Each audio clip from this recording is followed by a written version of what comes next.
Hello दोस्तों, मैं हूं गौरव और आज मैं जो डिस्कस करने वाला हूं, जो हम महामैराथन क्लास चला रहे हैं उसका लेक्चर 3। तो हम लोगों ने अभी तक 2 लेक्चर कंप्लीट किया है, तो आप उसे देख सकते हैं। उसमें बहुत ज़्यादा आपको नॉलेज मिलेगा।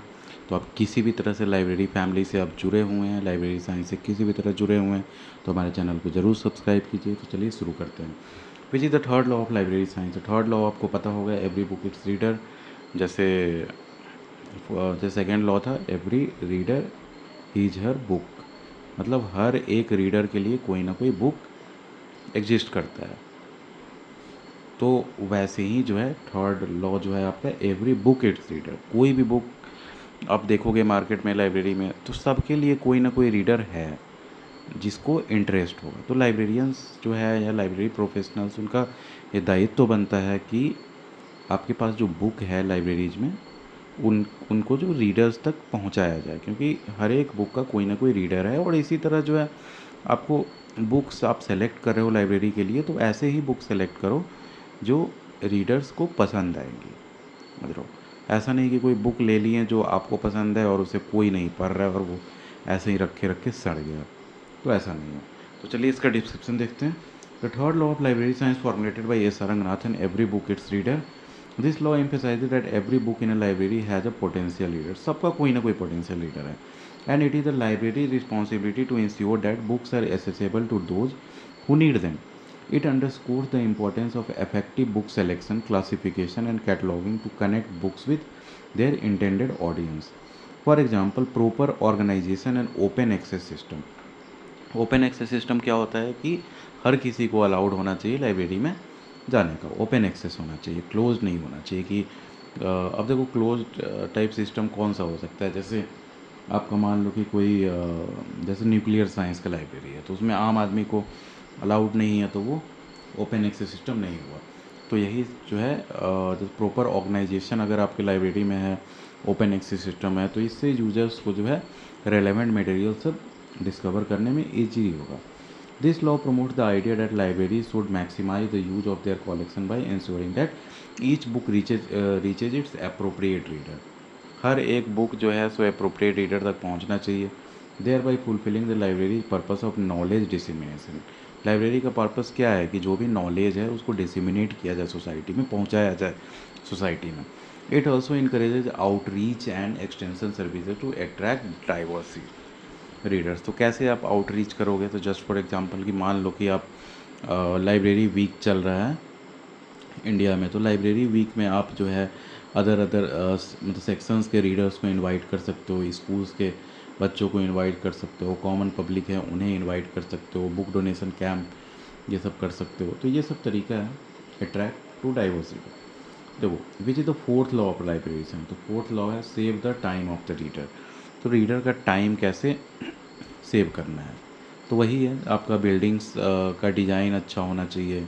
फिर आपके जो बुक्स, जैसे कुछ ई बुक्स हो गया या फिर जर्नल्स हो गया, तो ये जो लेटेस्ट हैं, तो ये क्या होना चाहिए? लेटेस्ट आपके सबसे आगे पड़ा होना चाहिए कि सबसे पहले नज़र पड़े। फिर मतलब जो जो बुक्स ज़्यादा हाईली जो है डिमांड में है, वो बुक्स जो है सो सामने होने चाहिए कि स्टूडेंट्स जो हैं सो ज़्यादा यूटिलाइज कर सकें। ठीक है, तो save the time of the reader. देखते हैं इसका explanation. The fourth law of library science as propose by S R Ranganathan is save the time of the reader. This law highlight the importance of efficiency in library services to ensure users can access information quickly and conveniently. Information disseminate करना library का जो है एक तरह से use है, तो उसको जो है क्विकली एंड कन्वीनियंटली। ऐसा नहीं है कि आपको एक बुक इशू करने में 1 घंटे का जैसे मतलब ऐसा ब्यूरोक्रेसी आपने क्रिएट कर दिया कि 1 घंटे उसी में लगा हुआ है। तो वो आपका बुक जल्दी इशू भी होना चाहिए, जल्दी से रिटर्न करने की भी फैसिलिटी होनी चाहिए। और सारे जो गाइडलाइंस हैं, जो जो जैसे फॉलो करने हैं लाइब्रेरीज में, वो सब सबको पता होना चाहिए। तो ये सब जो है, तो इन्फॉर्मेशन जो है क्विकली और कन्वीनियंटली कैसे पहुंचाया जाए। जस्ट फॉर एग्जांपल, जैसे डिजिटल लाइब्रेरी है, तो डिजिटल लाइब्रेरी में आप जैसे पैट्रॉन्स बना देते हो सबका कि ये हमारे जो है लाइब्रेरी को एक्सेस कर सकते हैं। तो उसके बाद जो है वो सब एसेसेबल होना चाहिए ऑन द जैसे फिंगर टिप्स कहते हैं ना कि क्लिक किया और आपके पास एसेसेबल हो गया कोई भी चीज़। तो इस टाइप से तो कन्वीनियंस बहुत ज़रूरी है। और समय के साथ जब आपके पास इंटरनेट है, चैट जीपीटी टाइप जैसे लार्ज लैंग्वेज मॉडल्स है, तो इस फेज़ में अगर इंफॉर्मेशन डिसिमिनेट नहीं कर पा रहे हो जल्दी जल्दी और क्विकली और कन्वीनियंटली, तो libraries will lose their significance in society, है ना। तो it advocates for streamline process which as effective cataloguing, classification and reference services to minimize the time readers spend searching for material. For instance, user friendly library layouts, मतलब उसका design जो है library का user friendly होना चाहिए। Clear signage and digital tools like OPAC. OPAC होता है online public access catalogues. तो ऑनलाइन पब्लिक एक्सेस कैटलॉग मतलब क्या हुआ कि आपके यहाँ जो जो बुक्स है तो वो सबका कैटलॉग्स होना चाहिए कि ये बुक्स हमारे पास अवेलेबल है। अब कैटलॉग और नॉर्मल लिस्ट में क्या अंतर है? जैसे कैटलॉग हुआ तो उसमें आपका लाइब्रेरी कैटलॉग देखे होगे आपने, जैसे बनाया भी होगा बैचलर्स मास्टर्स वगैरह में, तो उसमें होता है कि आपका टाइटल भी दिया हुआ है, पेज नंबर दिया हुआ है, ऑथर दिया हुआ है, मतलब कितने पेजेज हैं, साइज ऑफ द बुक्स दिया हुआ है। तो ये सब जो बेसिक इन्फॉर्मेशन रहता है बुक्स का वो सब कैटलॉग में दिया रहता है। तो उस वही जो ऑनलाइन कैटलॉग हुआ उसको ओपैक्स कहते हैं। तो ओपैक्स इसका फुल फॉर्म आप याद रखना इंपॉर्टेंट है, online public access catalogues. Align with this law, by prioritising the readers time, libraries enhance user satisfaction and promote accessibility, making information retrieval seamless and efficient in both physical and digital environments. अब देखो question 1 और 3, the fifth formula of library science is library is a growing organism होता है। ये organisation मैंने पहले भी lectures में बताया था जब ये शुरू हुआ था लाइब्रेरी साइंस का हमारा, कि बहुत बच्चे इसमें गलती करते हैं। Library is a growing organisation सुनने में तो आपको लगेगा कि हाँ यार ऑर्गेनाइजेशन होना चाहिए, लेकिन जो fifth law of library science है उसमें ऑर्गेनिज्म है। ठीक है जी, ये बहुत इम्पॉर्टेंट भी है और इस पर आपको ध्यान देना पड़ेगा, क्योंकि इसमें मैंने बहुत लोगों को देखा है मैंने गलती करते हुए। ठीक है जी, अब देखो fifth law of library science as articulated by S R Ranganathan, the library is a growing organism. This law recognises that libraries are dynamic entities that evolve over time in terms of their collection services and infrastructure. समझ रहे हो ना कि इसमें भी evolution हो रहा है। इनफैक्ट देखो तो जैसे पहले हमारे पास इतने कम बुक्स हुआ करते थे कि जैसे पब्लिक लाइब्रेरीज़ का फंडिंग तक नहीं मिल पाता था, फिर फंडिंग मिला, फिर जैसे बुक्स होने लगे स्कूल्स में, कॉलेजेस में, सब जगह लाइब्रेरीज खुल गए। और इनफैक्ट उसके बाद जो है जैसे इवोल्यूशन क्या हुआ, जैसे पहले केवल बुक्स होते थे, फिर उसके बाद डिजिटल लाइब्रेरीज आई, फिर जैसे हाइब्रिड लाइब्रेरीज होने लगे जिसमें जो है आपके बुक्स भी है और प्लस डिजिटल भी जो लाइब्रेरी हुआ। फिर उसके बाद जो है हाइब्रिड से भी जो है अब कितने जगह देखोगे कि टोटली डिजिटल ही लाइब्रेरी है, मतलब वो हाइब्रिड ही नहीं, वहाँ बुक भी नहीं है मानो, तो टोटली आपको जो भी इंफॉर्मेशन चाहिए वो डिजिटली ही मिलेगा। तो ये सब तो वो लाइब्रेरीज भी जो है, फिर उसमें भी आईटी सिस्टम्स आपने देखा होगा कितना ज़्यादा सिस्टम्स इवॉल्व होते गया, बार कोड स्कैनर वगैरह भी आ गए कि तुरंत तुरंत इशू हो जाता है आपके आईडी कार्ड ये सब को लेके, है ना। तो ये सब जो है एवोल्यूशन में आता है। Unlike static organisations, libraries grow through an addition of new books, adoption of technology जैसे मैंने बताया, and expansion of services to meet changing user needs. वही बात है, एक्सपेंसन ऑफ सर्विसेज मतलब क्या हुआ और यूजर नीड्स, जैसे पहले बुक्स ही हुआ करते थे, फिर जैसे इंजीनियरिंग कॉलेज में जाओगे तो आपको NPTEL का जैसे लेक्चर्स होता है, तो वो क्या है NPTEL का लेक्चर, इसमें IITs में जो है अच्छे अच्छे प्रोफेसर्स का लेक्चर्स रिकॉर्ड करके सारे कॉलेजेस को प्रोवाइड कराया जाता है कि जो स्टूडेंट्स को अच्छे प्रोफेसर ना मिल पाए या फिर अच्छा इन्वायरमेंट ना मिल पाए, बीमार हो गया, क्लास छूट गया, ये सब से आप लेक्चर्स देख के आप अपना सिलेबस कंप्लीट कर सकते हो। तो वो भी जो है क्या हुआ, तो पहले बुक्स हुआ था, फिर आपको CD रोम्स हो गया, DVDs हो गया, ब्लूरे भी जैसे ड्राइव, स्टोरेज ड्राइव सब इंक्रीज हुआ, फिर जैसे क्लाउड कंप्यूटिंग आ गया। तो क्लाउड्स में जैसे स्टोर रह रहा है, क्लाउड कंप्यूटिंग जिन्हें नहीं पता है, जस्ट फॉर एग्जांपल आप आई क्लाउड यूज करते हो या फिर गूगल का जो क्लाउड है, गूगल ड्राइव, वो यूज करते हो, तो ये सब जो है आपका क्लाउड कंप्यूटिंग में आता है। तो ये क्लाउड स्टोरेज हुआ। कंप्यूटिंग और भी ज़्यादा इंटरेस्टिंग चीज़ होता है कि उसमें जैसे आपके पास केवल स्क्रीन है मानो, तो जैसे आप इंटरनेट चलाते होगे और उसके बाद आप जैसे बहुत देखो ना, जैसे मैं एग्जांपल बताता हूँ, जैसे पी पीडीएफ कोई है आपके पास, उसका साइज़ डिक्रीज करना है, तो कितने सारे वेबसाइट्स अवेलेबल हैं हमारे पास। तो उस पे आपका अपलोड होता है, वो कहीं और जहाँ पे सर्वर होगा उसमें जाके कंप्यूट होता है। मतलब कंप्यूट मतलब जो भी उसमें चेंजेज आने हैं, साइज़ डिक्रीज हुआ, कन्वर्ट होना है ना, और उसके बाद फिर आपके पास आ गया। तो ये कंप्यूटिंग जो हुआ, ये आपके सिस्टम में तो नहीं हुआ, आप तो केवल व्यू कर रहे हो इंटरनेट के थ्रू। तो ये कंप्यूटिंग कहीं और हुआ, तो इसको क्लाउड कंप्यूटिंग कहते हैं। तो ये सब भी जो है, जैसे जैसे लाइब्रेरीज और लाइब्रेरीज इवॉल्व हो रहे हैं, कैसे इवॉल्व हो रहे हैं? टेक्नोलॉजीज के कारण, है ना। N expansion of services, services जैसे मान लो रेफरेंस सर्विस हो गया, इंडेक्सिंग सर्विस हो गया, एब्स्ट्रैक्शन सर्विस हो गया, तो बहुत सारे लाइब्रेरी सर्विसेज प्रोवाइड करते हैं। जैसे ILL हो गया, ILL पता है क्या किसे कहते हैं? ILL इंटर लाइब्रेरी लैंडिंग जैसे हो गया।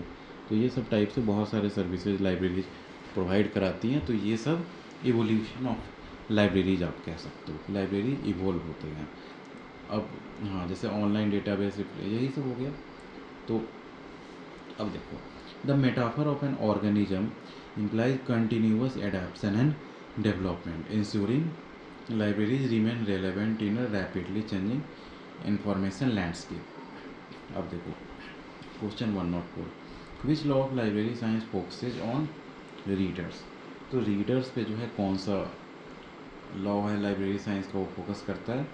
तो सेकेंड और fourth law.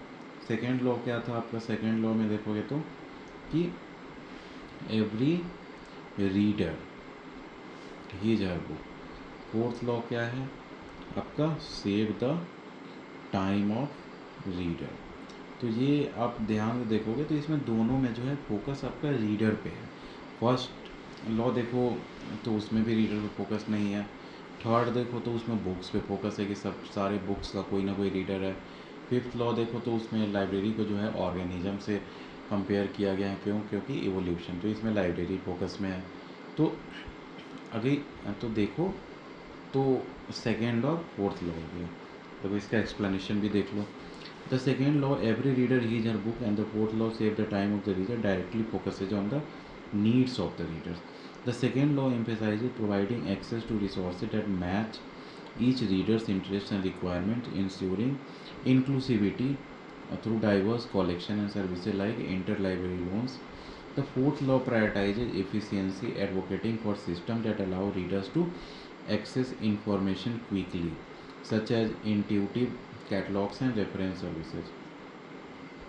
Together, these laws place the reader at the center of library operations, ensuring that services are tailored to meet user needs effectively and efficiently, enhancing the overall library experience.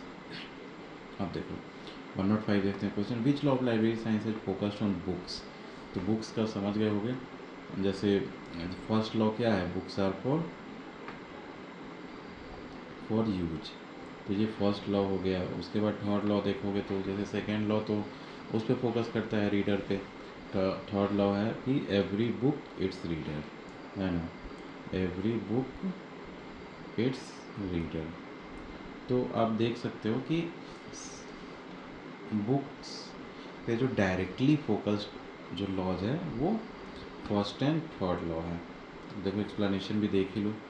The first law, books are for use, and the third law, every book its reader, focuses on books at the core of library services.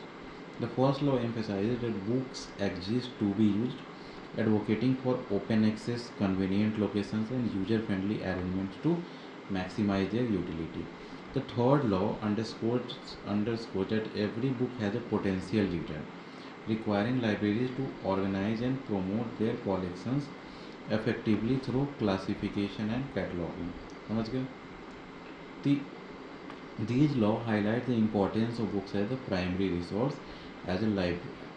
of a library, ensuring they are accessible and discoverable to fulfill their purpose in knowledge dissemination and user satisfaction.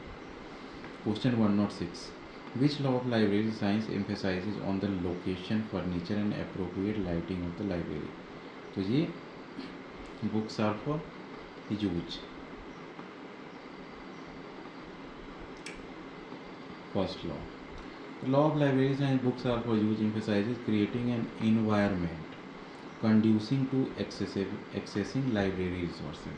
समझ रहे हो कि books are for use, तो books आपके use के लिए है। तो इसमें ये भी हुआ ना कि आपके लिए जब बुक्स अगर यूज के लिए तो आप तो बुक्स कैसे यूज करोगे? लाइब्रेरी में बैठ के, जिसमें जैसे लाइब्रेरी कंडीशंस अच्छे हो, बैठने का व्यवस्था हो, लाइटिंग अच्छी हो, तभी तो बुक्स को पढ़ पाओगे।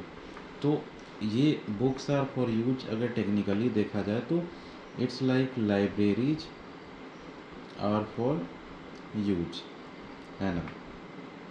तो इसका मीनिंग यही हुआ ना कि ऐसा आपको एनवायरनमेंट क्रिएट करना है कि बुक्स यूज में आए, है ना। तो accessible library which include the library location, furniture and lighting. This law advocates for user friendly library design such as placing libraries in accessible locations, providing comfortable furniture and ensuring proper lighting to facilitate reading and research. वही है, अच्छा conditions होगा तो आपको मतलब पढ़ाई में easy होगा. For example well lit reading rooms and ergonomic seating enhance user experience, aligning with the goal of maximizing book usage. By focusing on the physical and environmental aspects of the library, this law ensures that the infrastructure supports the effective use of library resources by all patrons. अब देखो question 107. Which formula of library science emphasises on library act. तो library act पे कौन? तो देखो every book it's reader, है ना, every book it's reader.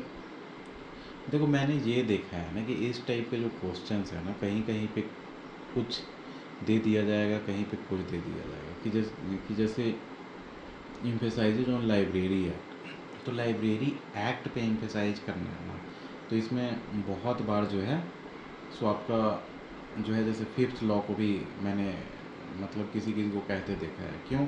क्योंकि लाइब्रेरीज एंड ग्रोइंग ऑर्गेनिज्म कहते हैं ना, तो उसमें एक्ट्स वगैरह भी बहुत लोग कहते हैं कि एक्ट्स भी आ सकता है. क्यों? क्योंकि जैसे अगर जैसे मान लो कि अभी का इन्वायरमेंट कंड्यूसिव नहीं है जैसे लाइब्रेरीज़ के डेवलपमेंट के लिए, तो उसके बाद आपको जो है ग्रोइंग ऑर्गेनिज्म में यही आ गया है ना कि आप वैसा एक्ट बनाइए लाइब्रेरी एक्ट, और ज़्यादा उसको जैसा जैसा इन्वायरमेंट है अभी, जैसा रिक्वायरमेंट है उस अनुसार जो है लाइब्रेरीज को मॉडिफाई किया जाए, है ना.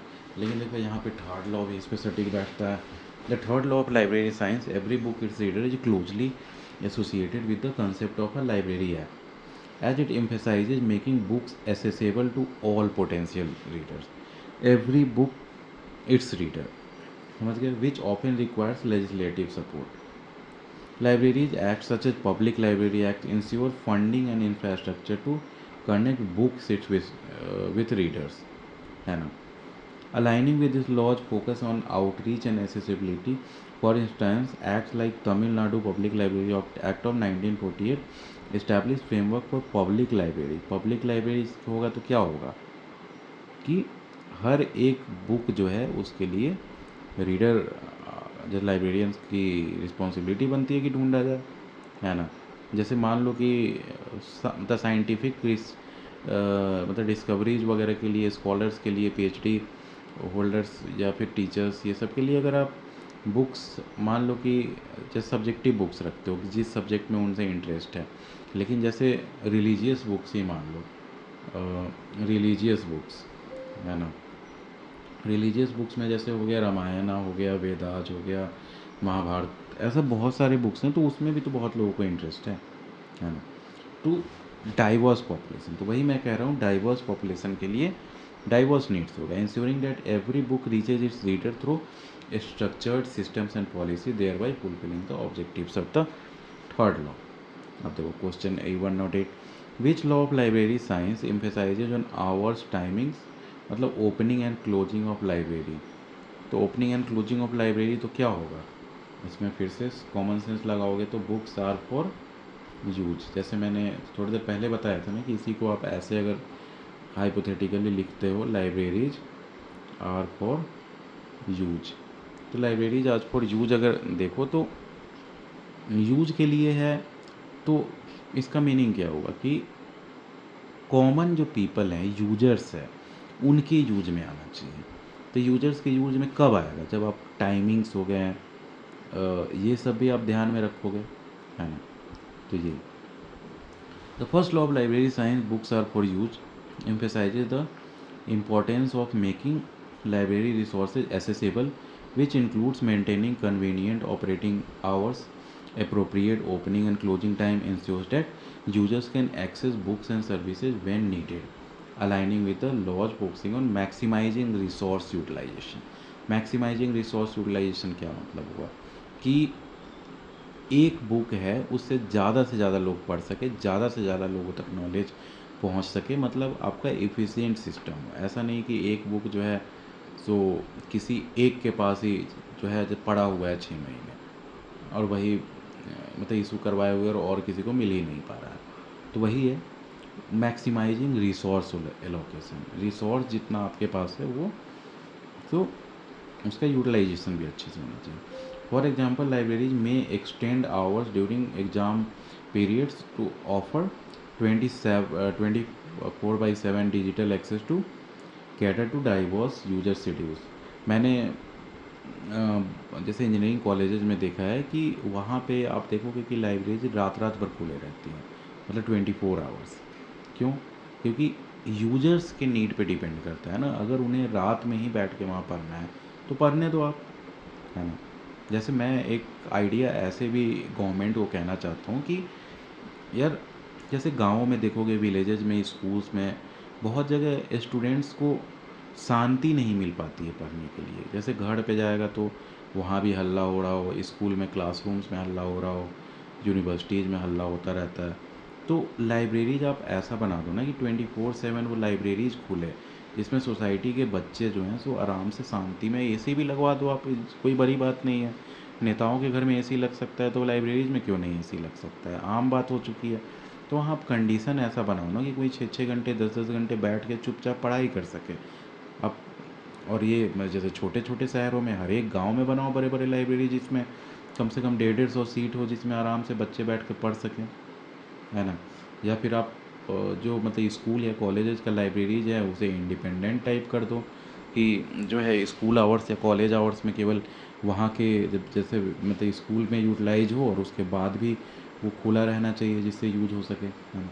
By prioritising accessibility through suitable timings, libraries remove barriers to usage, ensuring that books and other resources are available to users at their convenience, thereby fulfilling core principle of this law. अब देखो, which law of library science talks about the liability of the readers of library staff? देखो, liability of the readers of library staff, तो देखो कौन सा library science का law है जो लाइबिलिटी ऑफ द रीडर्स जो हुआ, रीडर्स किसके लिए लायबल है, तो लाइब्रेरी स्टाफ पे किस तरह से लायबल है। तो द सेकेंड लॉ इसमें होता है। सेकेंड लॉ क्या है, every reader his her book, है ना। तो हर एक रीडर को उसका बुक मिलना चाहिए। तो ये मैंने पहले भी बताया है, तो ये लाइब्रेरियंस की रिस्पॉन्सिबिलिटी होती है ना। तो वही लाइब्रेरी स्टाफ पे जो है ये लाइबिलिटी है कि हर एक रीडर को उसकी बुक पहुंचाई जाए। तो कौन से लॉ में आएगा, तो ऑब्वियस सी बात है सेकेंड लॉ में आएगा। तो the second law of library science, every reader his her book, emphasizes the responsibility of the library staff to ensure that every reader can access the resources they need. This implies the liability or duty of the staff to assist readers in finding appropriate materials, whether through personalized assistance, interlibrary loans, or inclusive services. For example, staff are responsible for guiding users to relevant books or providing accessible formats for disabled readers. समझ गए कि disabled कोई readers है और वो library तक पहुंच ही नहीं पा रहे हैं, तो ये भी गलत है। एसेसेबल होना चाहिए हर तरह के लोगों को। For example, staff are responsible for guiding users to relevant books और providing accessible formats for accessible users। तो वही बात है कि स्टाफ जो है उनकी भी तो रिस्पॉन्सिबिलिटी बनती है कि वो बुक्स जो है सो उसके रीडर्स तक पहुंचाएं। This law underscores the staff role is bridging the gap between readers and resources, ensuring equitable access and fulfilling the library's mission to serve all users effectively. समझ गए? अब देखो, which law of library science related, देखो ये सब भले ही boring question लगे but these are the most important question, क्योंकि मैंने ऐसे क्वेश्चन हर एग्ज़ाम में देखे हैं, लाइब्रेरी साइंस के एग्ज़ाम में, और पूछे जाते हैं रेगुलर। कभी कभी मैच द भी फॉलोइंग रहता है, इसमें आपको ऐसा सिचुएशन दे दिया जाता है और मैच द फॉलोइंग करना रहता है, first law, second law, third law, fourth law, fifth law, इससे।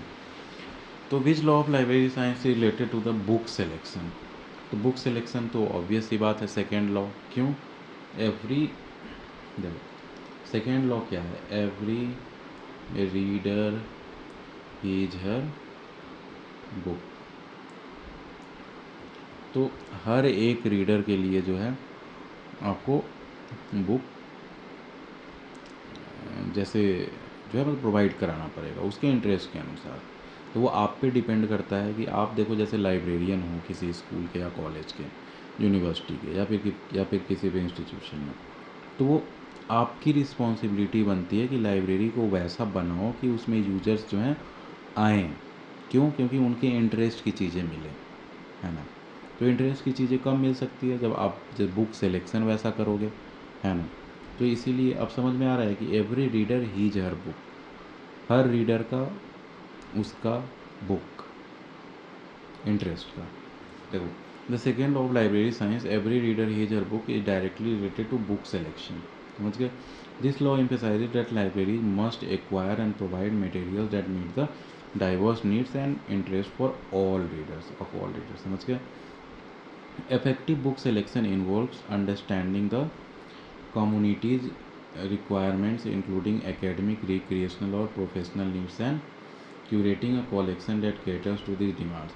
For example, a public library might select books in multiple languages or formats to serve a diverse population. By aligning acquisitions with reader preferences, this law ensures that libraries must relevant and inclusive। Inclusive मतलब क्या हुआ? सबको साथ लेके चलने वाला। ऐसा नहीं है कि एक जैसे क्लास 10th का ही बुक्स भर दिए और बाकी का बुक्स का पता ही नहीं। Fulfilling their role as accessible knowledge. आप समझ गए? अब देखो question 111, which law of library science emphasises on an open access system in the library. Open access system मैंने पहले भी बताया है। फर्स्ट लॉ जो है books are for use, common sense से भी आप ये सब टिक लगा सकते हो कि ओपन एक्सेस किस में होगा। तो books are for use, books जो है सो काम के लिए है, मतलब ओपन एक्सेस शो कर रहा है। तो वो तो first law of library science, books are for use, strongly advocates for an open access systems in library. This system allows users to directly browse and access books on shelves without restrictions, promoting the use of library resources. Open access aligns with the law's emphasis on maximizing book utilization by removing barriers such as closed stacks और limited access policy। समझ गया? कि जितना भी आपको barrier हो user और books के बीच में वो आपको ख़त्म करना है ना। और लिमिटेड एक्सेस पॉलिसी जो है, मान लो कि जैसे स्टूडेंट्स को जाने ही नहीं दिया जा रहा है, हमेशा ताला लगा हुआ है लाइब्रेरी में, तो ये सब बंद होनी चाहिए। फॉर इंस्टेंस ओपन सेल्विंग मतलब समझ रहे हो ना कि आपका सेल्फ्स जैसे अलमीरा रहता है लाइब्रेरी पे, ढेर सारा, मान लो अब इस पे जैसे बुक्स रखी हुए हैं, तो ये अगर आप अलमीरा टाइप बना दो जिसमें इसमें दरवाज़ा लगा हुआ है एक इधर से यहाँ पे ताला लगा दिए, तो वो मतलब लोग यूज ही नहीं करना चाहेंगे उसको। कौन जो है बार बार खुलवा के जो है उसमें से इशू करवाएगा। इसीलिए ऐसे ओपन जो खुला हुआ रहता है ओपन एक्सेस में जो है आपका ओपन सेल्विंग में जो है सेल्फ्स पे रखा हुआ है, तो उसमें ज़्यादा अच्छा से यूटिलाइज होता है रिसोर्सेज। तो वही encourage users to explore collections freely, enhancing discoverability and engagement. By prioritizing accessibility, this law ensures that libraries are user-friendly environments where books are readily available for use by all patrons. Patrons किसके कहते हैं? Library users को. Question 112 मतलब 112. Which law of library science emphasizes on arrangement of books in helpful sequence? Arrangement of books. तो arrangement of books से क्या फ़ायदा होगा? देखो, मान लो कि आप सारे बुक्स को जो है ऐसे ही रैंडमली रख देते हैं, कभी मिल पाएगा? नहीं मिल पाएगा. तो इसके लिए अगर अरेंज कर देते हो तो उससे क्या फ़ायदा होगा? रीडर्स का टाइम बचेगा. ये कौन सा लॉ आपको सुनने में लग रहा है? फोर्थ लॉ को सुना हुआ लग रहा है ऐसा, save the time of the reader, है ना? तो ये फोर्थ लॉ हो जाता है. एक्सप्लेनेशन देख लो. The fourth law of library science, save the time of the reader, emphasises arranging books in a helpful sequence to facilitate quick and efficient access. समझ गए? This involves organising collections using classification systems like Dewey decimal और library of Congress, which group books logically by subject. वही है, अलग अलग जो classifications है, जैसे डेवी डेसिमल क्लासिफिकेशन हो गया, यूडीसी हो गया, कोलोन क्लासिफिकेशन रंगनाथन जी का हो गया, ये सब टाइप का. तो this involves organising collections using classification system like Dewey decimal और library of Congress, which groups book logically by subject. A helpful sequence reduces the time users spend searching for materials as books are arranged in a way that aligns with user needs. For example, a clear signage and systematic shelving ensures users can locate resources easily.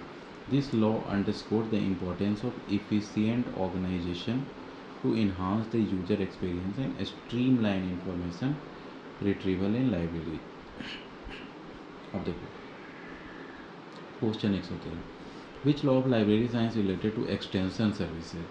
Extension services जो है तो ये आपका किससे related है? तो extension service में पता है, जैसे रेफरल सर्विस वगैरह हो गया, ये सब एक्सटेंशन सर्विस में आता है. फिर एक्सटेंशन सर्विस में जैसे आप कुछ डिजिटल लाइब्रेरी अपने जैसे जो है जो नॉर्मल लाइब्रेरी के साथ आप इंक्लूड करना चाह रहे हो कि ऑनलाइन भी बुक जो है सो इशू हो सके और ऐसे हो सके. जैसे मान लो कि आपने जो है ऑनलाइन ही बुक इशू करा लिया और उसके बाद सुबह में जाके केवल उसे उठा लिया, है ना? जैसे RFID स्कैनर वगैरह भी नहीं किया. तो ये सब टाइप का मैं कह रहा हूँ कि फैसिलिटीज़ ऐसा ला सकते हैं कि जिससे जो है यूजर्स की टाइम बचा सके. तो इसमें एक्सटेंशन सर्विसेज में जो है और भी जैसे आ सकता है, जैसे मैंने बताया था कि इंटर लाइब्रेरी लैंडिंग हो गया, ये हो गया. फिर आप जो है आउटरीच प्रोग्राम सोसाइटी में कर रहे हो, लाइब्रेरी वीक मना रहे हो, तो ये सब एक्सटेंशन सर्विसेज में आ जाएगा. तो देखो जब तो ये किस में आएगा? तो एवरी बुक इट्स रीडर, है ना, is closely tied to extension services. वैसे इसमें देखो तो क्लोजली अगर नहीं देखा जाए तो आपका जो अगर दो ऑप्शन पूछा जाता है तो इसमें आप जैसे फोर्थ लॉ भी बोल सकते हो, फिफ्थ लॉ भी बोल सकते हो. क्यों? क्योंकि फिफ्थ लॉ में जैसे लाइब्रेरी जो ग्रोइंग ऑर्गेनिज्म है, तो ऑर्गेनिज्म में यही हुआ ना कि और भी सर्विसेज जो आपका जो लाइब्रेरी भी इवोल्व होगा लॉन्ग टर्म में, तो जो सर्विसेज है उसको ऐड करते जा सकते हैं. तो एक्सटेंशन सर्विसेज को उसका भी कह सकते हैं. फोर्थ जो है जैसे save the time of the reader, तो save of the time of the reader extension service से सेव होगा, लेकिन अगर देखो कि ये डायरेक्टली रिलेटेड नहीं है, तो डायरेक्टली रिलेटेड में जो है इसको थर्ड लॉ कहेंगे कि एवरी बुक इट्स रीडर. मतलब आपको किसी भी तरह जो है वो बुक को जो है सो रीडर तक पहुंचाना है, तो वो एक्सटेंशन सर्विसेज के थ्रू पहुंचा सकते हो, है ना. Which aim to bring library resources to a wider audience. Extension services include activities like mobile library हो गया, outreach programmes, community engagement initiative that connect books with potential readers who may not visit the library. समझ गया ना मैं क्या कहना चाह रहा हूँ? जो लाइब्रेरी आ भी नहीं सकते हैं या आना नहीं चाहते हैं, उन्हें भी जो है जैसे बुक्स तक पहुंचाया जा सकता है. For example book mobile deliver, book mobile, समझ रहे हो ना? जैसे मान लो कि बहुत रिमोट एरिया में कोई रहते हैं जहाँ लाइब्रेरी का कोई नामो निशान ही नहीं है, तो वो उस टाइप के जैसे बुक्स का आप जो है मतलब बुक मोबाइल्स बना सकते हैं कि मतलब गाड़ी में लाद के या फिर मतलब ट्रक जैसा बना दिया जाए जिसमें जाए और एक बार इशू करा दिए, फिर 1 महीने बाद जाएँ, फिर मतलब नए लोगों को इशू करा सकते हैं, ये सब टाइप से। तो रिमोट एरियाज हो गया, ensuring access for under serve population. This law emphasizes proactive effort to match books with their readers, promoting inclusivity and expanding the library's reach. By implementing extension services, libraries fulfill the third law goal of ensuring every book finds its intended audience. समझ गए? अब देखो, which law of library science related to library cess. तो library cess से कौन सा related है? तो every reader his her book, है ना। तो देखते हैं, the second law of library science, every reader his her books is associated with library cess a tax levied to fund public library. समझ गए? तो लाइब्रेरी सेस जो है तो पब्लिक लाइब्रेरी को ही तो फंड करने के लिए लगाया जाता है कि जो है पब्लिक लाइब्रेरी, जैसे खुदा बख्श लाइब्रेरी वगैरह है, वैसे ही अदर जो हो गए दिल्ली की लाइब्रेरीज है, कोलकाता में लाइब्रेरी है, नेशनल लाइब्रेरी ऑफ इंडिया है, ऐसे कितने सारे लाइब्रेरीज हैं, है ना। तो लाइब्रेरी से पब्लिक लाइब्रेरी के लिए बनाया जा रहा है, जैसे लगाया जा रहा है। तो पब्लिक लाइब्रेरी जो बनेगा तो किसके लिए है? रीडर्स के लिए ही तो है, कि कॉमन रीडर्स जो है उसको उसके लिए एक जो बुक प्रोवाइड कराया जा सके।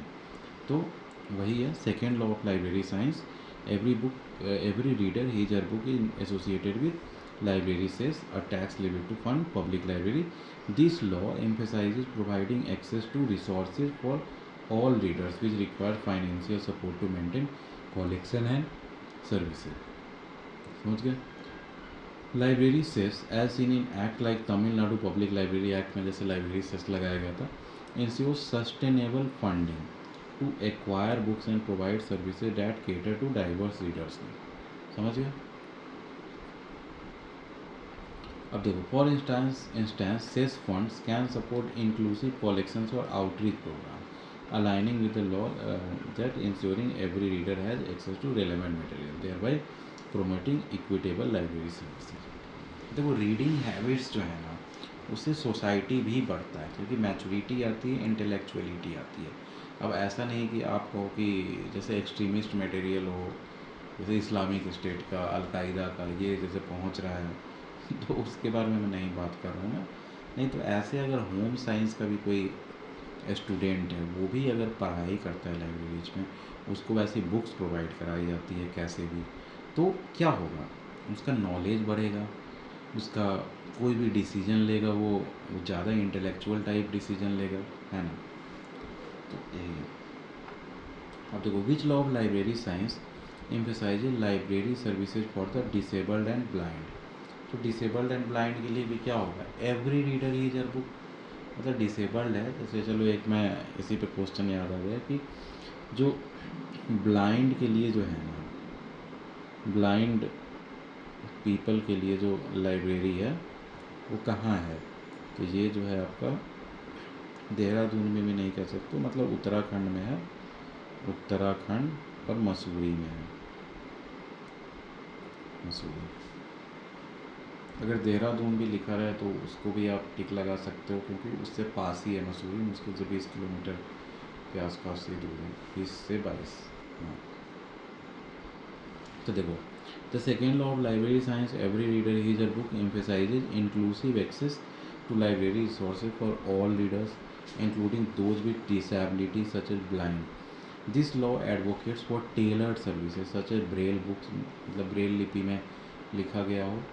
ब्रेल लिपि जिन्हें नहीं पता हो वो जान लीजिए कि ब्रेल जो है ना, उसमें बुक्स के ऊपर खुरदुरा टाइप ऐसे ऐसे रहता है, नीडल से किया हुआ, तो उससे जो है आदमी जो है ब्लाइंड पीपल जो हैं वो पढ़ पाते हैं।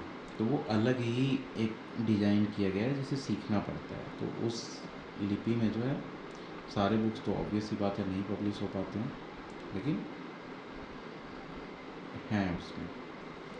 तो ऑडियो बुक्स हो गया और accessible digital format to ensure disable readers can access material suited to their needs. For example, libraries में प्रोवाइड्स स्क्रीन रीडिंग सॉफ्टवेयर और tactile resources to support visually impaired users.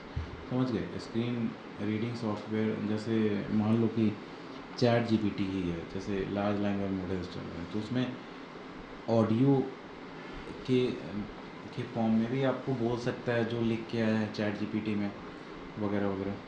तो या फिर देखो तो ऐसे भी पीडीएफ आपका कोई डॉक्यूमेंट है या फिर वर्ड डॉक्यूमेंट है, उसमें भी ऑप्शंस आते हैं कितने बार कि रीड इट लाउडली, तो वो आपको जो है पूरा का पूरा डॉक्यूमेंट जो है वो पढ़ के बताएगा। तो ये सब क्या होगा कि आपको एसेसेबल कराया जा रहा है इंफॉर्मेशन, वो डिसेबल्ड हो या कैसा भी हो। तो देखो, by prioritizing inclusivity this law ensure that libraries cater to diverse population, removing barriers and fulfilling the commitment to provide every reader with access to appropriate resources। अब देखो, which law of library science emphasizes on effective book circulation system। effective book circulation system से क्या फ़ायदा होगा कि effective book circulation system पहले है क्या। तो देखो, जैसे मैंने पहले भी एक्सप्लेन किया था कि ऐसा नहीं होना चाहिए कि वन पर्सन है और वही जो है बुक को जो है लेके उसके 6 मंथ्स तक के लिए रखे हुए और बाकी को मिल ही नहीं पा रहा है। तो ऐसा आपको सिस्टम डिज़ाइन करना पड़ेगा जिससे जो है आपका वो सर्कुलेशन में रहे बुक। मतलब एक को ऐसा नहीं है कि एक के पास से वापस आए और वो बुक को जो है कहीं और रद्दी में रख दिया गया। तो वो सर्कुलेशन में मतलब उसका यूटिलाइजेशन अच्छा होना चाहिए, रिसोर्स शेयरिंग होनी चाहिए, रिसोर्स का यूटिलाइजेशन होनी चाहिए। तो ये फोर्थ लॉ में होगा obviously, save the time of the reader. The fourth law of library science, save the time of the reader, emphasizes an effective book circulation system to ensure users can access materials quickly and efficiently। A streamlined circulation system supported by tools like automated checkout systems and online reservation platforms। Automated checkout system मतलब पता है क्या होता है कि आप खुद ब खुद भी लाइब्रेरी से बुक इशू कर सकते हैं। जैसे स्कैनर्स वगैरह होते हैं, बारकोड रीडर, तो अगर आपके आईडी जो है लाइब्रेरी कार्ड उस पर भी अगर वैसा हो तो उससे आप स्कैन करके और जो है बुक को खुद भी इशू कर सकते हैं। बहुत जगह ऐसी फैसिलिटीज़ है, बहुत जगह है कि आपको रिटर्न करना है बुक को, तो आपको ऐसा कुछ नहीं है कि जाके फिर से आपको जो लाइब्रेरी स्टाफ जो है वो मतलब उसको परेशान करना है। आप ऐसे ऐसे कन्वेयर बेल्ट जैसा चलते रहता है, ऐसे कन्वेयर बेल्ट जैसा, और इस पर जो है आप बुक रख दीजिए, जो भी आप रिटर्न करना चाह रहे हो ये ऑटोमेटिकली जो है यहाँ पे कुछ स्कैनर वगैरह RFID स्कैनर लगा होता है, वो अपने आप पहचान जाता है कि ये बुक जो है रिटर्न हो गया। ठीक है, तो देखो ऑनलाइन रिजर्वेशन प्लेटफॉर्म्स वगैरह हो गया कि कोई बुक अगर मान लो कि रिटर्न होने वाला है 3 डेज़ लेटर और वो एक ही बुक है, तो उसको पहले से आप रिज़र्व करा सकते हो कि ये जब रिटर्न होगा तो उसके बाद मुझे मिलेगा, है ना। तो ये सब जो है एफिशिएंसी लाता है आपको, minimises delays in borrowing and returning book. For example barcode scanning जो मैंने बताया, सेल्फ सर्विस कियोस्क को जो मैंने बताया कि अपने आप इशू कर सकते हो, reduces wait times aligning with the law's focus on efficiency. तो बाय ऑप्टिमाइजिंग सर्कुलेशन सिस्टम, आ गया समझ में आपको सर्कुलेशन प्रोसेस वगैरह। Library enhance user satisfaction ensuring that readers can access books without unnecessary delays, thereby fulfilling the core objectives of saving the reader's time in all library interactions। अब देखो question 117, which law of library science advocates for reference services. तो reference service किस में होता है, तो reference service क्यों होता है और क्या होता है पहले ये मैं बताता हूँ। रेफरेंस सर्विस, तो इसको रेफरेंस सर्विस को बहुत जगह रेफरल सर्विस भी कहते हैं। रेफरल सर्विस ये है कि आपको कोई इन्फॉर्मेशन चाहिए, मान लो कि आप नीम पे रिसर्च कर रहे हो, आप फॉरेस्ट्री स्टूडेंट हो और नीम पे रिसर्च कर रहे हो, तो आपको जो है इस पे जैसे बुक्स चाहिए कि बुक्स हो गए, फिर आपके जर्नल्स हो गए, फिर मैगजीन्स हो गए, फिर जैसे इस पर कौन कौन सी थीसिस पब्लिश हुई है, फिर प्री थीसिस कितनी पब्लिश हुई है, इस पर रिसर्च पेपर्स कितने पब्लिश हुए हैं, तो ये सब आपको अगर जानना है तो ये सारा आप अगर नहीं जान पा रहे हैं खुद से तो आप रेफरेंस सेंटर में जा सकते हैं रेफरेंस सर्विसेज लेने के लिए। तो रेफरेंस सर्विसेज में हो सकता है कुछ रेफरेंस जो होता है कि तुरंत दे दिया जाता है 2 मिनट में ही, कुछ जो है सो कॉल पे ही रेफरेंस दे दिया जाता है कि जो है ये बुक आपको ये लाइब्रेरी में मिल सकती है यहाँ पे ऐसे ऐसे करके। और नहीं तो हो सकता है कि कुछ रेफरेंस देने के लिए 1 दिन की मोहलत मांगी जाए, है ना, या फिर 2 घंटे मांगा जाए। ईमेल रेफरेंस सर्विस होता है जिसमें आप मतलब ईमेल पे ये सब जैसे ले सकते हैं, कुछ रेफरेंस जान सकते हैं कि ये इन्फॉर्मेशन कहाँ से मिलेगा, तो वो है। तो which law of library science advocates, advocates मतलब कौन उसे बताता है। तो देखो तो फोर्थ लॉ क्या था, save the time of the reader. तो वही है, रीडर जो इन्फॉर्मेशन जो है उसको मान लो कि 1 महीने अलग अलग जगह पे घूम घूम के इकट्ठा करता, वो जो है आपको रेफरल सेंटर से जो है आपको हो सकता है कि 2-3 घंटे में पता चल जाए, है ना। तो वही the fourth law of library science save the time of the reader advocates for reference services which help users find information quickly and efficiently. Reference services such as librarian assistance, online chat support, or ready reference tools are designed to answer queries promptly and guide users to relevant resources. For instance, a reference librarian can help a user locate a specific book or database, reducing search time. समझ गया आपको? आ गया आपको? This law emphasizes the importance of professional support. समझ रहे हो ना, professional support. कोई आदमी अगर मान लो कि जैसे बीटेक फर्स्ट ईयर का स्टूडेंट है और वो किसी जैसे खोज रहा है कि मतलब केमिकल प्रोसेस टेक्नोलॉजी जो होता है सीपीटी, उसकी मेरे को कौन सी बुक चाहिए, तो वो पूरा लाइब्रेरी ढूंढेगा कौन से ऑथर में कैसा है और उसके क्या रिसर्च पेपर्स या मैगजीन्स भी कोई पब्लिश हो रही है क्या। तो ये प्रोफेशनल जो है ना, प्रोफेशनल सपोर्ट इनको खोजने आता है, समझ रहे हो। और इनके पास डेटा बेसेज आता है कि जो डेटाबेसेस आपको इंटरनेट पे भी नहीं मिल पाएगा, तो वो रेफरल सेंटर्स का काम है। तो देखो, और इफ़िशिएंट टूल्स भी है उनके पास जो आपको सर्च कर सकता है उस टाइप से, है ना। To streamline information retrieval ensuring that users can access the information they need without delays, thereby enhancing the overall library experience. आ रहा समझ में? आपको कोई डाउट हो तो आप कमेंट सेक्शन में हमें लिख सकते हैं। अब देखो question 118, which law of library science emphasise on classified arrangement of books in library. Classified arrangement, तो ये भी क्या होगा, save the time of the user ही होगा जितना अच्छे से अरेंज किया रहेगा। तो ये भी जो है फोर्थ लॉ हो गया। The fourth law of library science save the time of the reader emphasizes the classified arrangement of books to facilitate quick access. समझिए, a classified arrangement using systems like Dewey Decimal or Library of Congress organizes books by subject। समझ गए, classification जो होता है, colon classification, Dewey decimal classification, फिर UDC हो गया, तो ये सब जो है आपको क्लासीफाई करते हैं सब्जेक्ट के आधार पर कि किससे रिलेटेड वो है। Enabling users to locate materials efficiently, for example books on similar topics are shelf together. समझ गए, reducing the time spent searching, clear signage and logical shelving further support this law by enhancing discoverability, ज़्यादा अच्छे से discover हो सकता है।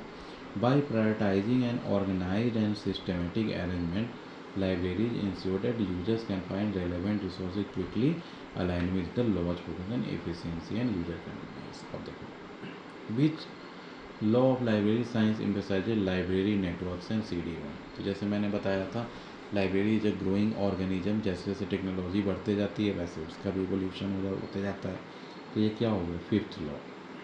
देखो, the fifth law of library science, the library is a growing organism emphasizes the adoption of modern technology like library networks and CD-ROM to support the evolving nature of library. समझ गए, this law recognizes that libraries must grow and adapt by incorporating new tools and systems to meet user needs। जैसा requirement है आपको वैसा evolve होना पड़ेगा, नहीं तो आप छूटे रह जाएंगे।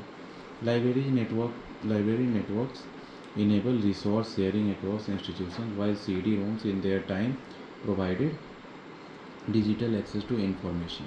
For example, networks like InflibNet facilitates, तो InflibNet जो है क्या करता है, ये नेटवर्क है लाइब्रेरीज का, facilitate access to shared catalogues and databases, समझ गए, reflecting the dynamic growth of library. Shared catalogues है, डेटाबेसेज है, जिससे आप जान सकते हैं कि ये लाइब्रेरी में ये चीज़ अवेलेबल है, तो फिर ILL जो कहते हैं, इंटर लाइब्रेरी लेंडिंग, ये सब के हेल्प से जो है आप वहाँ से भी इंफॉर्मेशन ले सकते हैं। तो this law underscore the importance of technological advancements in ensuring libraries remain relevant and efficient. अब देखो question 120, which law of library science emphasises on centralized cataloguing. Centralize cataloguing से क्या फ़ायदा होगा, यूजर्स का टाइम बचेगा, तो वही हो गया save the time of the user, fourth law. The fourth law of library science save the time of the user. देखो सेंट्रलाइज कैटलॉगिंग पहले है क्या, मान लो कि सारे IITs मिला के, अभी एग्जैक्टली अभी कितना नंबर है मेरे को नहीं पता, लेकिन मान लो 25 IITs है टोटल। अब 25 IITs के लाइब्रेरीज में भी अलग अलग तरह की बुक्स होगी, तो वो सारे बुक्स का अगर एक जगह पे कैटलॉग हो, ये सेंट्रलाइज, तो उसमें से सर्च भी तो ईजिली किया जा सकता है ना, कि ये वाले IIT में या ये NIT में ये वाली बुक अवेलेबल है, और हो सकता है कि वो रेयर बुक हो। कभी आप मेडिकल फील्ड में जाओगे, मेडिकल जो है जैसे कॉलेजेस में, तो वहाँ पे आप बुक्स दोगे वो बहुत महंगे आते हैं, हज़ारों रुपए की बुक्स आते हैं, क्योंकि वो ज़्यादा बुक जब बिकने वाले बुक्स नहीं होते हैं तो वो जो है कम बिकते हैं, है ना, तो इसलिए प्राइसेस भी ज़्यादा रहता है। तो वही है, तो सेंट्रलाइज कैटलॉगिंग क्यों नेसेसरी आप समझ गए होगे, इससे टाइम जो है रीडर का सेव होता है। Emphasizes centralize cataloguing to streamline access to library resources. Centralized cataloging involves creating a unified catalog for multiple libraries, समझ गए, यूनिफाइड कैटलॉग जो है मल्टीपल लाइब्रेरीज के लिए बनाया जाएगा। Reducing duplication of effort, duplication of effort मतलब समझ गया ना, कि सेम चीज़ जो है आपको बार बार नहीं बनाना पड़ेगा। And ensuring consistency in Meta data, तो डेटा जब बहुत ज़्यादा हो जाता है, डेटा का डेटा मानो, तो वो मेटा डेटा बन जाता है। This in system allow user to search across multiple collections efficiently, saving time. For example tools like WorldCat जो है, तो ये वर्ल्ड कैट वगैरह जो टूल्स है, ये हर जगह से आपको जो है सर्च करके बता देगा। जैसे मानो कि ये अगर यहाँ अवेलेबल कोई बुक नहीं है, तो वो कहीं और अवेलेबल हो सकता है। जस्ट फॉर एग्जांपल एक मीन काम्फ है बुक, मीन काम्फ, तो ये है हिटलर की ऑटोबायोग्राफी। तो हिटलर की ऑटोबायोग्राफी हो, जैसे बहुत सारे कंट्रीज में बैन है ये बुक, तो ये बुक बैन है, लेकिन अगर आपको पढ़ने का मन है कि यार मेरे को जाननी है कि क्या बुक में लिखा है, तो आप बुक सर्च कर सकते हो यूनिफाइड कैटलॉग से, कि जो है उसमें जैसे पता चल सकता है। जैसे वर्ल्ड कैट जो है, ये सब टूल्स है, तो ये सब जो है सर्च कर देती है आपको बहुत सारे लाइब्रेरीज में, क्योंकि सारे कैटलॉग्स एक जगह किया हुआ रहता है। ये to locate books across libraries with a single search, समझ गए कि कौन कौन लाइब्रेरीज में अवेलेबल है। By prioritizing efficient access to information, this law support the development of systems that minimize user effort and enhance the speed of resource discovery in library, समझ गए। अब क्वेश्चन 121 देखते हैं, which law of library science emphasises on stack room guide. Stack room guide भी है, तो इससे भी टाइम बचेगा, तो वही जो है फोर्थ लॉ हो जाएगा। आप पढ़ सकते हो अगर मनो तो इसको। मैं आगे बढ़ता हूँ। देखो वैसे होता क्या है स्टैक रूम गाइड, मतलब आपको उस बुक तक कैसे कैसे पहुंचना है ना, वो बताता है ये प्रोसेस मानो तो। चलो मैं पढ़ ही देता हूँ, आपको अच्छे से समझ में आ जाए। फोर्थ लॉ हो गया, emphasize the use of stack room guides to help users navigate library collection, जैसा मैंने बताया efficiently. Stack room guides such as signage or maps indicating the location of books by subject or call number reduces the time users spend searching for material, समझ गए। For instance, clear directional signs in the stack area guide users to a specific sections, सीधे आप section तक पहुंच सकते हैं, जैसे दिया हो 1D थर्ड वाले अलमीरा का, तो ये सबसे आप तुरंत पहुंच सकते हो। Enhancing accessibility, this law underscores the importance of user friendly navigation tools to streamline the information retrieval process, ensuring that readers can locate resources quickly and efficiently with library in physical space. मैंने बहुत जगह देखा है कि आप library में घुसोगे, भले ही वो हाइब्रिड लाइब्रेरी है, डिजिटल भी हो और बुक्स भी हो उसमें, लेकिन घुसते ही आपको बहुत जगह कंप्यूटर्स रखा रहता है, या फिर बहुत जगह मैंने देखा है कि टेबल पे भी बहुत बड़ा स्क्रीन रखा रहता है, और स्क्रीन में जो है ऐसे सर्च का ऑप्शन रहता है, सर्च का ऑप्शन, और सर्च आप जैसे ही करते हो, कुछ भी मान लो कि नीम पे ही सर्च करो, तो उसमें जितने सारे नीम से रिलेटेड हैं उसका लिख के आ जाता है कि ये वाला जो है सेकेंड फ्लोर, थर्ड सेल्फ इस टाइप से, थर्ड फ्लोर इस टाइप से करके, तो वो सब जो है स्टैक रूम गाइड से है। समझ गए? अब देखो 122, which law of library science emphasises on classification and photo cataloguing of books in library, तो ये भी फोर्थ लॉ ही है। The fourth law of library science emphasizes, तो वही है, classification and cataloguing to ensure efficient access to library resources. Classification systems like Dewey Decimal or Library of Congress organize books by subject, while cataloging provide detailed metadata for easy retrieval, जैसे मैंने बताया। These processes enable users to locate books quickly through tools like OPAX, जो मैंने बताया था, online जो होता है, और card catalogues. For example, a well maintained catalogue with accurate call number and subject heading minimises search time. समझ गए? सर्च टाइम कम होगा। This law prioritises efficient organisation and retrieval systems, ensuring that readers can access material swiftly, thereby enhancing the overall usability of the library. समझ गया? Question 123, which law of library science emphasises the rights of readers. तो rights of readers, तो ये second law हो गया, every reader his her book. समझ गया ना? राइट ऑफ रीडर्स, तो राइट्स ऑफ रीडर्स वैसे देखा जाए तो दो ही लॉ में है ना, एक जो है सेकेंड लॉ है, जैसे every reader his her book, और फोर्थ लॉ है save the time of the reader. तो time of the reader save करना तो राइट्स रीडर का नहीं, ये कोई कहता है कि कोई अगर लाइब्रेरी में आप जाके ऐसे हल्ला तो नहीं कर सकते हो कि यार मेरा टाइम क्यों नहीं सेव हो रहा है ना, क्यों नहीं ये फैसिलिटी, ये सब टाइप, तो वही फोर्थ लॉ को नहीं कर सकते, second law. So the second law of library science, every reader is a book, emphasizes the rights of the reader to access resources that meet their needs. समझ रहे हो? जैसे कोई क्लास 9th का स्टूडेंट है, तो वो आके, उसका हक तो बनता है कि आके अपना जो जो सिलेबस में उसके पढ़ाई हो रहा है उससे रिलेटेड बुक्स मांगे वो, है ना? तो ये इस सेंस में। तो this law advocates for equitable access, ensuring that every reader, regardless of background or ability, has a right to find relevant materials. For example, libraries must provide diverse collections, accessible formats, example Braille, समझ गए? Braille लिपि जो अंधों के लिए होता है, blind people के लिए, and inclusive services to uphold this right. समझ गए? It places the reader's needs at the forefront. समझ गए ना? कि रीडर का जो नीड है उसको फोर फ्रंट पे लाना है, ऐसा नहीं कि आप जो बुक खरीद के लाएँ उसको पुश करना है कि नहीं आप लोग पढ़े। समझ गए? Obligating library to remove barriers and tailor services to diverse population, ensuring that all users can exercise their right to information and knowledge through the library resources. Question 124, which law of library science emphasizes library services for the slum area? Slum area, library services slum area तक जैसे पहुंचाना है, तो अभी हम जैसे पढ़ रहे थे कि राइट्स जो है वो कौन से लॉ में आता है? सेकेंड लॉ में आता है कि every reader his her book. समझ गए? तो ये सेकेंड लॉ होगा। The second law of library science, ये तो बहुत इंपॉर्टेंट क्वेश्चन है, आप ध्यान से पढ़ना।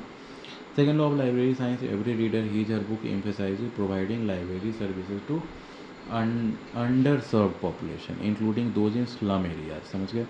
This law advocates for inclusivity, ensuring that all readers, regardless of socio-economic status, have access to relevant resources. समझ गए? गरीब हो, अमीर हो, सबका जो, जैसे every reader his her book जो है ना, कि हर रीडर का कोई ना कोई बुक जो है उसे मिलना चाहिए, एसेसेबल होना चाहिए। तो library can achieve this through outreach program, जैसे मैंने बताया कि लाइब्रेरी वीक चलता है, उसमें आउटरीच प्रोग्राम कर सकते हो, या ऐसे भी कर सकते हो आप। मोबाइल लाइब्रेरी जो हो गया, जो घूमती है लाइब्रेरीज, तो उससे। चलिए कंटिन्यू करते हैं। तो for example providing books in local languages और organising literacy programme support this law goal. समझ रहे हैं कि ये सबसे जो है आप आउटरीच बढ़ा सकते हैं अपने लाइब्रेरी को, और जो है यूजर्स तक जो है बुक्स पहुंचा सकते हैं। By extending services to marginalized communities, libraries uphold the principle of equitable access, ensuring that every reader, including those in slum areas, can benefit from library resources. समझ गए आप? देखते हैं क्वेश्चन 125। और library exist when the three components of A Trinity. तो देखो, the book, the reader और the staff, ये सब। जब मैनेजर इसमें कुछ होता ही नहीं है, मैनेजर इसमें भी नहीं होता है, कंप्यूटर्स के बिना भी लाइब्रेरी एग्जिस्ट कर सकता है ना। तो बुक, रीडर और स्टाफ, यही तीनों है जो होना चाहिए कहीं भी। The library trinity as conceptualise by the S R. Ranganathan. देखो, बुक होगा और जो पढ़ने वाला होगा, और एक बीच में स्टाफ जो होगा मीडिएटर, बस। consists of the book, the reader and the staff. These three components are essential for a library's existence and functionality. समझ गए? Books represent the knowledge resources हो गया, या फिर इंफॉर्मेशन हो गया, डेटा कह सकते हो। Readers are the users who seek information, and staff facilitates access and services. समझ गए?